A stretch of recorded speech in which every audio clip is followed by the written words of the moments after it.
Hello YouTube, Annabelle56 here, and today I'm going to share with you my Star Wars books. Okie dokie, first I'm going to do these ones. Okay, I've got Star Wars Mysteries of the Jedi and Star Wars Beware of the Sith. So, dark side of the Force pathway to many abilities, some consider to be unnatural. And it's basically all about the Sith, everything. And this one is all about the Jedi.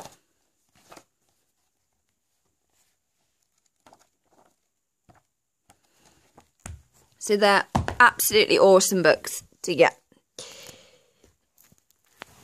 The Jedi Path is a really interesting book. Explains a lot of the ways of the Jedi, which I feel sometimes the prequels didn't really do justice to what it was to be a Jedi, because they didn't have time to, because everything was much on a bigger scale. What would be nice is a film set during the Old Republic, just following one Jedi from Padawan all the way up to Jedi Master. It doesn't necessarily have to be somebody who's going to be great or anything, but that would just be really nice to see. Because we didn't really get any feeling for the training. In fact, Anakin Skywalker was made a full Jedi in the Clone Wars cartoon. It wasn't actually in the film, and I feel that it should have been. That whole ceremony and the trials, because he didn't really do anything properly. But then again, he wouldn't. Okay, so you've got part 1. This is the contents. Is the introduction to Jedi Order, code, history, prophecy of the chosen one. The Jedi initiate. So all the things that they have to do as a Padawan learner. Part 3 is a Padawan.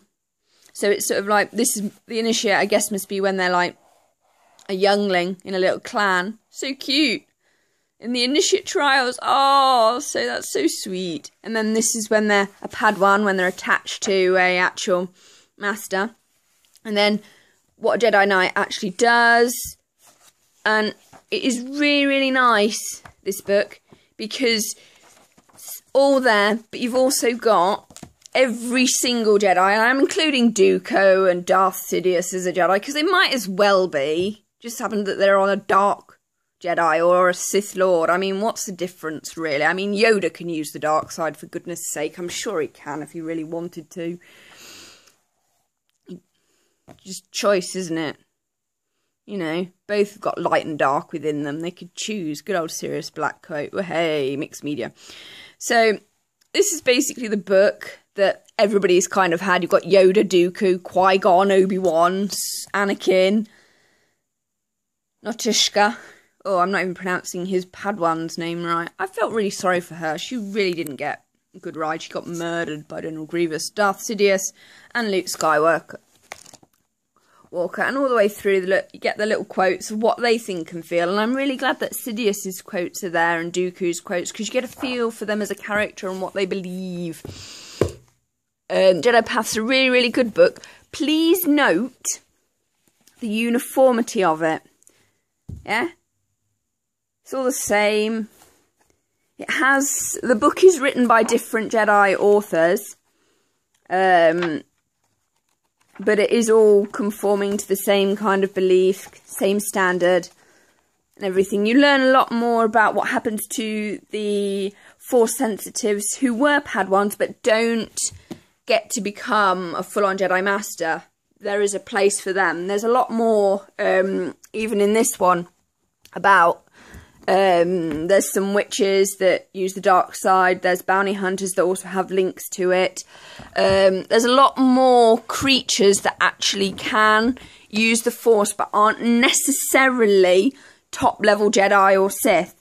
Okay, this is the Book of the Sith, which I've done a nice unboxing for you before. I've got out these bits. This is a bit of Emperor propaganda from the book. This is quite a horrifying document, actually. because this is what Darth Vader / Anakin Skywalker, this is his map for how he's going to attack his own Jedi temple and all the stuff that he would need. Lovely. This is a bit of cloth that's got some some Sith writing on it and blood, which is lovely. And this, if I can open it right one-handedly, probably not. Well, inside here is the master plan for how Darth Sidious basically pulled the strings of everybody, from the Separatists to the Clone War to Darth Vader to Yoda's apprentice, good old Count Dooku, to everybody basically. Here it is. Is that for you? Yeah, that's his personal symbol, is that strange S. Okay, if I press this, yeah, that's pretty awesome. It comes out. There is a Jedi Path that comes in a case and everything, but this one was like £8. See? £8, whereas this is like 40 to 50 quid, depending on from where you get it. Okay, inside you get this, which is some kind of, it's basically what witches use. Helps them find the Force. Kind of like a compass. Type thing. And there is, if I can get it out, probably not, a little sort of crystal. Sith red crystal, because these are synthetic. The Jedi use crystals taken from caves. So they're found within nature. The Sith are actually scientists, more like chemists. So they use synthetic crystals. They basically make theirs. It is basically sort of like, you've got a Jedi who are more into nature and mysticism kind of thing. More religious, whereas the Sith are more sort of like science, if you want to simplify it. Okay, this is actual leather. You can see how it's carved in. The other one isn't. But what I found really interesting, I glued the note in this one from Luke, whereas this one, it's actually sort of part of the book. I believe if you get it as part of the Jedi, in its case, like the Book of the Sith, you get a note from Luke that's loose. Well, in this one, it's actually there. What I really love about the Book of the Sith is the fact that you can see that this one's all uniform. Yes, it's been scribbled on by different people, and different people within the book itself have contributed to it. But it's all uniform, it's all the same, all towards the same goals. There are slight differences between sort of which lightsaber stance you take. Some are more aggressive and some are more defensive, depending on the attacks that you choose. With the Book of the Sith, there's a lot more diversity within them, which is really interesting. Clearly, this book has been put together by the Emperor himself, so he's kind of like picked which bits go in, which bits don't. But as you can see, each one has got a slightly different look and feel. So this is obviously the Emperor, good old Darth Sidious. And then you've got this particular book. So it's kind of, I don't want to say like the Bible, but it's not. It's not in that religious kind of sense, but it's just got each sort of book's got different authors, which is basically what the Bible means. The Bible is like a library. Bible means library. So you've got different authors from different things. I believe this one might even be, it's very, very strange because Anakin is the one that actually is in both books. He's all the way through. He's written in here. He's scribbled on here. Luke's scribbled on here. It's really nice to actually have something that has got everybody's viewpoint in, and you can see like their own personal philosophies and views, because not every Jedi is the same and not every Sith is the same. And in fact, what you can sort of, in a way, which is nicer than the movies, is see that they're arguing over philosophy